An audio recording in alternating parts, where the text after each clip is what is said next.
been the form competitor today, but the man that was expected to do very well and has missed out is Shannon Eckstein. He's on the beach with our own star, Nicole Livingston. Shannon, I feel like it's the Boo Boo Prize talking to me post-race. I'm sure you would have preferred to be the next race winning. What a tough finish. Yeah, it's quite tough out there. It's the 5 eliminated format's pretty tough, and it's pretty cold out there for us Queenslanders. I had not much of legs there at the end, so it's disappointing not to get through, but that's the way it goes.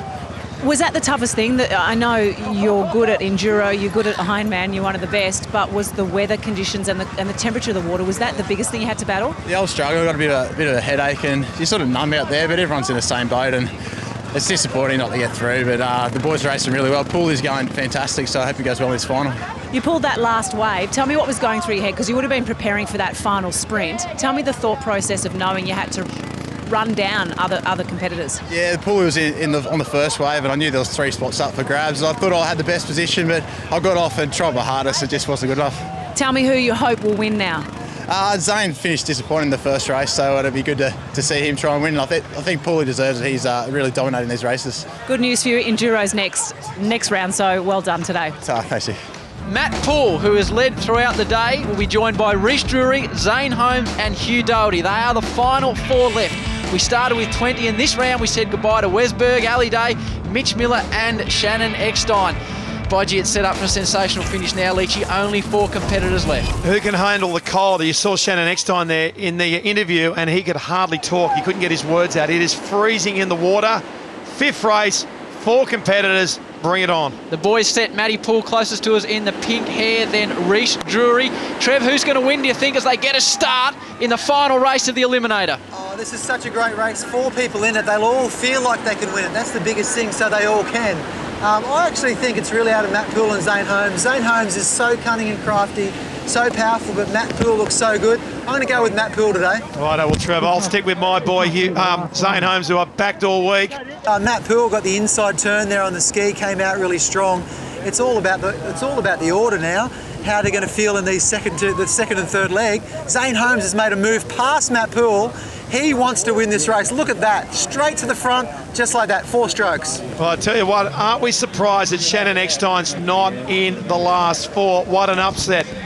It's the worst result he's had in 5 years. Can you believe that? In 5 years. I don't think he has been on a dais getting a medal or a trophy or a check in the last 5 years. So really upset. But Zane Holmes, we called it. He was going to wait to the last race.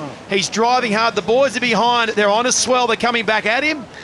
It looks like they're all going to come to the beach together. It is so difficult, isn't it? Zane really put in 4 or 5 hard strokes. He opened out a 4-metre gap on the field, and then they get that wave straight back through him. Trev, you're right beside it amongst the action. Don't you get in the way there, big fella. It's quite, you want to jump on and join them at this stage when they're really exhausted. Zane's gone again. He's gone again. He's down the next one. Yeah, great little move there. That makes all the difference. They're going to run around into the swim leg now. Those little gaps can make all the difference. You want to get those guys off your feet. That looks to be Rhys Drury, who is in the 4th position at the moment. He just fell off the back of that wave. It's Zane Holmes first onto the beach, and looked like one of the handlers almost got involved there. Well, he did a bit of hurdling, then he dived over the top of his surf ski, and he's in a great position. So he's out around on the course. There's about a 15-metre gap. As you see, Matt Poole in the pink in 2nd place. I think that's Hugh Doherty in 3rd. Rhys Drury is making up the 4th position. By gee, they're making up good ground though. Matty Poole has got Zane Holmes in his sights. He's already cut it down from about 20 metres to 15 metres. And right behind them, Hugh Doherty just hanging on to the back of Matt Poole. But Matt Poole is certainly closing that gap on the sand to Zane Holmes. Well, Zane Holmes comes around. He's going to jump on in for the swim leg next. Matty Poole sitting in right behind him. Hugh Doherty's had a good run leg as well. Certainly not over by any means at all. And you know what, Matty Poole's looked the goods all day. You know, if someone's going to win this race, he does deserve it, even though I have picked Zane Holmes. But still a long way to go. It's the 5th race. Can you believe they've done into their 5th one of these 14-minute races, 5th time round in 16-degree water? We are coming to the complete end of the swim. There's another run up the beach, as we've seen throughout the day, and then the board leg. Trev, if you had to call it now, you're right out amongst the boys. Who's looking the strongest? Matt Poole, he's swum right up next to Zane Holmes' feet. He hasn't stayed on his feet now. He's moved up to the side of him and he's trying to go past. He's not thinking, I'll conserve energy. He must have plenty in the tank because he's not backing off, and they're just putting a little bit more of a gap into Hugh. Trev, here comes a wave. I don't know if it's going to break, but there's a swell picking up here on the bank. I think it's a little bit full to actually break, but they're coming into an area now where things can change, and a nice little wave could make a difference. Yeah, this is more likely to actually settle who wins this race than going into the last leg what happens. It's more likely to happen right here, right now. Zane Holmes got a little bit of a surge, Matt Poole another surge right behind him, and there's not much to count for another 10 or 15 seconds. So I've been seeing Matt Poole being the quickest along the back of the course on the run leg all day, in between legs. But as you say, Zane Holmes is probably the most renowned finisher in the game. So I think Matty Poole would like to be a little bit in front of Zane Holmes coming into a last leg. And there's the wave, and Hugh Doherty has come through. So Hugh Doherty is still on it. He's driving forward. So look, the waves make a massive difference. You picked it absolutely correctly, Guy Leach, because Hugh Doherty is somehow, he was 5 metres off the back. He's the first onto the beach. Zane Holmes is there inside him, and Matty Poole. You talked about Matty Poole. He's been strong on the run. They've got one leg to go. Zane Holmes in the yellow cap is Hugh Doherty, and in the pink outfit is Matty Poole. Back through the field is Rhys Drury back in 4th position, but at this stage, it is Zane Holmes in front of the other two boys. They've got the board leg to go. Well, what a great race. Now it comes down to who wants this the most. How much are you willing to hurt to go and get the job done? You've done. This is your 5th race. There's one leg to go. You're on the board. Are you going to go and hurt yourself to a degree to stay in front? None of the boys have made a statement there on that short run leg, though, did they? They were all happy to hit the water together. I just think they're that tight now, Howie, and they got to a stage now. But there goes Matty Poole again. So he's driving, lying down. Zane Holmes is up on his knees, as is Hugh Doherty. Matty Poole's laying down and keeping it, conserving his legs maybe for that last run leg. Remarkably, Hugh Doherty came 3rd in the series 2 years ago, 2nd last year. He's never won an actual race, so he is trying to put himself in that position, Trevor Hendy. Oh, look, I'm having flashbacks out here. I'm getting so nervous. As Lynchy said, this puts you in a world of pain. These guys want this so badly. Their heart rates are through the roof. Trev, there's a wave coming up now. Could this make a difference right now? There we go. Matty Poole got a half-decent skip, but popped to one side. They're all going to be level. They're basically all up on the knees. I can see all the noses coming over exactly the same time. They are hurting. Would you say Zane Holmes is in the best position because he's on the inside? He's on the right-hand side as we go out to the first turning boy. Possibly, except we've seen the explosion of Matt Poole. Zane would have to get a good skip away to get, which he can do, to get away from Matt. Matt's not resting. He's not making any mistakes.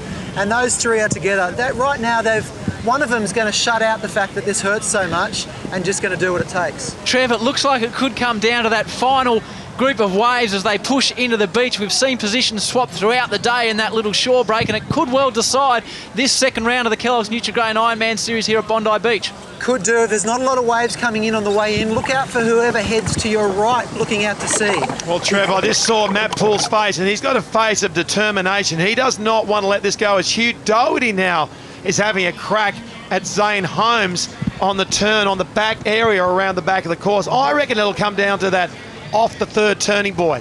Getting off the 3rd turning buoy, that shot coming off the nor'easter, Trev, that real push coming into the wave area. Yeah, Hugh Doherty's made his run for it now. Interestingly, though, he's then laid down on the 3rd turning can. Not something I thought he would do. He looks so strong. But he's actually got a board length and a half, back on the knees, and away he goes. Well, this is getting very interesting. What a great result for Hugh Doherty. He really made his mark there. He's driving forward. He's got at least 3 or 4 metres now as Matt Poole goes again and comes back at him. This has been his approach all day, Trev. Matty Poole, at this stage of the race, he stayed down on the board and really powered his way through the field. And as I said before, if there's not a lot of waves, the person that goes to the right when you look out to sea, that's where Matty Poole is. That's how Rhys Drury got into the final, coming over to this side. He's going to get the runs across the bank if nothing else bigger comes through. Trev, I'm looking out to sea and I can see a couple of swells coming in. It looks like right now they're pushing onto the bank. Hugh Doherty is just about got onto this wave. Oh, no, that was for the win. This is going to leave Matt Poole's on the right side now to get a good skip into the beach. This is going to be incredible finish. Matty Poole made his move. Hugh Doherty looked like he'd got onto the front of that wave. He snuck off the back. Zane Holmes has dropped out the back at this stage. It looks like it is coming down to... Well, Matty Poole's going again. He's trying to drive onto this swell. He's going to push here. This could be for the win here. So it's two. It's Matty Poole and Hugh Doherty to win this event. What a fantastic finish. We started with 20. We moved through the field. We lost 4 each time. We've got 4 in this event, and now it looks like it's down to 2. Matty Poole is the first onto the beach. He's leading Hugh Doherty at this stage, Guy Leach. He's first round the bend, Matty Poole. He has been fantastic throughout the day. Hugh Doherty is trying to surge, but Matty Poole looks like he's got the legs. He has been the dominant performer today. Matty Poole will take out Bondi, and he is pretty in pink. Unbelievable. Hugh Doherty runs into second place. What a great effort. But Matty Poole has won the 3rd race. He won the 4th race, and he backed up and won the all-important 5th race. Pat yourself on the back, Matty Poole. You've done a hell of a job. Hugh Doherty can't believe it. He's never won an actual race here in the Kellogg's Nutrigrain Ironman Series. He was so close, as we've got our 3rd place man, your tip, Zane Holmes, coming through. But the boys are absolutely spent. They've been in 16-degree water for the last hour and a half. There is Zane Holmes. He is a very tough man. Matty Poole is absolutely cooked, and it will be Reece Drury. By gee, he's had a fantastic day today. The veteran, the 33-year-old, will be coming home in 4th place. But Guy Leach, what about Matt Poole? Well, I'll tell you what, he looked good in the first round, didn't he? He was taking it to the X-Tines. He did well. Came off the beach, I think, fairly happy with the results. He said he was quite unlucky in that round with a few instances. He's turned up to Bondi Beach. He's got the job done. He's had the most pace every race going in every round. I thought maybe he was going a little bit hard in the earlier rounds, but you know what? I was wrong. He had more in the tank, and he just proved it. Well, he had to qualify through this series by qualifying through at Tugun. He did so well at Currumbin the first time out, and he's proved himself that that form is sticking around. He is absolutely beside himself. Congratulations to Matty Poole. Nicole Livingston, wonderful scenes down there on Bondi Beach. Absolutely amazing scenes down here. Matt Poole, I've been wanting to talk to you after 3 race wins. I finally, in the final race win, get to talk to you. Fantastic effort. Apart from being exhausted, tell me how you feel winning this race. I don't know what to think right now. There was so much time in the off-season and winter where I really doubted myself. I finished up 3rd 2 years ago, and I was on a bit of a high.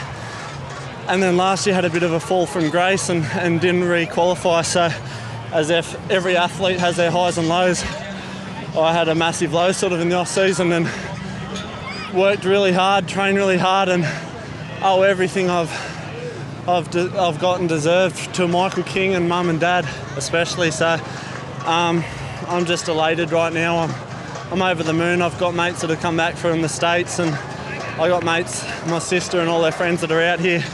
Even though it's a bit grey and cloudy, they still stuck by, and they supported me to the end, and it really does mean so much to me.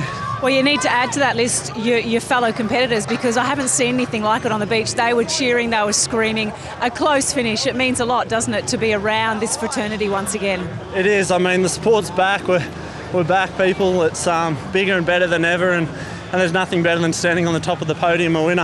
I have one question to ask you. Take your hat off for a second. We have to wrap it up, but you are wearing pink hair. Tell me why you're wearing pink hair. I'm wearing pink hair because I'm an ambassador for the National Breast Cancer Foundation. So it's a charity close to my heart. It's a charity close to every Australian's heart. And if I can wear a little bit of pink and embarrass myself, I'll go on all legs just to help out a cause. A brilliant ambassador for surf life saving too. Congratulations on the win. Thank you very much.